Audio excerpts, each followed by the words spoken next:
इन लोगों में एक होड़ सी लगी है मुस्लिम आरक्षण देने का। बिहार के अंदर लालू जी पहले ही बोल चुके हैं कि मुसलमानों को, सभी मुसलमानों को आरक्षण मिलना चाहिए। ये आरक्षण यही ओबीसी और एससी एसटी का आरक्षण में से ये बांट करके मुसलमानों को देना चाहते हैं। बाबा साहब भीमराव अंबेडकर ने विरोध किया था इसका, मुस्लिम आरक्षण का, क्योंकि देश धर्म के आधार पर विभाजित हुआ था। Bharatiya Janata party SC ST और ओबीसी के आरक्षण को सुरक्षित रखने के लिए किसी प्रकार के मुस्लिम आरक्षण का विरोध करती है।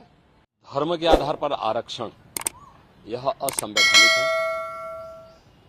बाबा साहब भीमराव अंबेडकर जी ने भारत की संविधान सभा में इसका पुरजोर विरोध किया था, लेकिन उस सब के बावजूद कांग्रेस और उसके सहयोगी इंडी गठबंधन से जुड़े हुए दल हैं, इन लोगों में एक होड़ सी लगी है मुस्लिम आरक्षण देने का। और कांग्रेस का इतिहास तो इस मामले में बहुत दागी रहा है। 2006 में जस्टिस रंगनाथ मिश्रा कमेटी गठित करके कांग्रेस ने ओबीसी का हिस्सा काट करके मुस्लिमों को देने का कुत्सित प्रयास किया था जब यूपीए गवर्नमेंट थी। ऐसे ही कांग्रेस ने जस्टिस राजेंद्र सच्चर की अध्यक्षता में कमेटी बना करके अनुसूचित जाति के आरक्षण में सेंध लगाने का प्रयास किया था। कुछ मुस्लिम जातियों को अनुसूचित जाति में शामिल करने का कुत्सित प्रयास किया था। बीजेपी और एनडीए ने उसका विरोध किया था। कांग्रेस की जब आंध्र प्रदेश में सरकार थी, उन्होंने उस वहां के ओबीसी के आरक्षण को मुसलमानों को दिया था। कांग्रेस की कर्नाटक सरकार ने मुसलमानों की सभी जातियों को ओबीसी में शामिल करके ओबीसी के आरक्षण में सेंध लगाया है।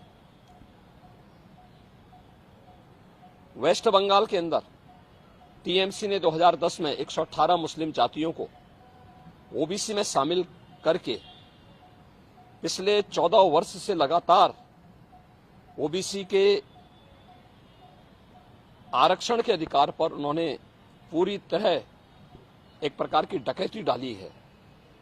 हम धन्यवाद देना चाहेंगे कोलकाता हाईकोर्ट को, जिन्होंने टीएमसी के इस प्रकार के असंवैधानिक कृत्य पर जोरदार तमाचा मारा है और धार्मिक आधार पर आरक्षण असंवैधानिक है बात स्पष्ट कहते हुए उन्होंने सभी मुस्लिम जातियों को इससे बाहर किया है।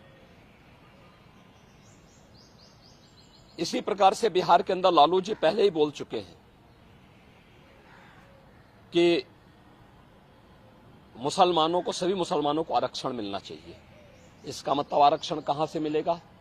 यह आरक्षण यही ओबीसी और एससी एसटी का आरक्षण में से ये बांट करके मुसलमानों को देना चाहते हैं। और समाजवादी पार्टी तो अपने जन्मजात हिंदू विरोध, अनुसूचित जाति, जनजाति और पिछड़ी जाति के विरोध का नाम ही इन्होंने बना दिया, उसका पर्याय ही बना दिया है। चाहे वह राम जन्मभूमि का विरोध रहा हो, राम भक्तों पर गोली चलाने का रहा हो, या फिर 2012 और 2014 के अपने इलेक्शन मैनिफेस्टो में समाजवादी पार्टी ने मुस्लिमों को आरक्षण देने की वकालत की थी और यहां तक इन्होंने शरारत की थी कि तुष्टीकरण की हद बात करते हुए उत्तर प्रदेश के अंदर, उत्तर प्रदेश की उस समय की 20 करोड़ की आबादी की सुरक्षा के साथ खिलवाड़ करते हुए पीएससी की 54 कंपनियों को इन्होंने समाप्त किया था। और उस समय इन्होंने पीएससी की भर्ती जो निकाली थी उसमें इन्होंने प्रयास किया था कि 15% मुस्लिम आरक्षण हो।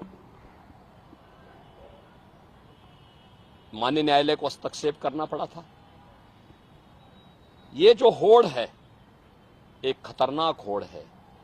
बाबा साहब भीमराव अंबेडकर ने विरोध किया था इसका, मुस्लिम आरक्षण का, क्योंकि देश धर्म के आधार पर विभाजित हुआ था और उन्होंने कहा था कि धर्म के आधार पर कोई भी आरक्षण देश के अंदर नहीं होना चाहिए। अनुसूचित जाति जनजाति को आरक्षण भारत के संविधान के द्वारा दिया गया है। मंडल कमीशन की सिफारिशों के आधार पर ओबीसी को आरक्षण का लाभ दिया गया है। Bharatiya Janata party SC, ST और ओबीसी के आरक्षण को सुरक्षित रखने के लिए किसी भी प्रकार के मुस्लिम आरक्षण का विरोध करती है और दूसरा, मुस्लिम आरक्षण असंवैधानिक भी है और अगर इस प्रकार की कुप्रथा को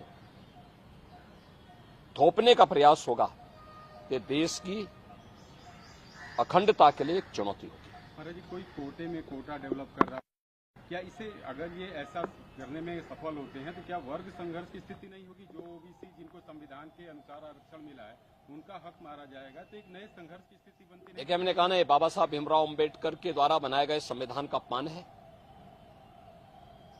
और भारत के संविधान की मूल भावना के विरुद्ध भी है। ये असंवैधानिक कृत्य है, इसे कतई स्वीकार नहीं किया जाना चाहिए।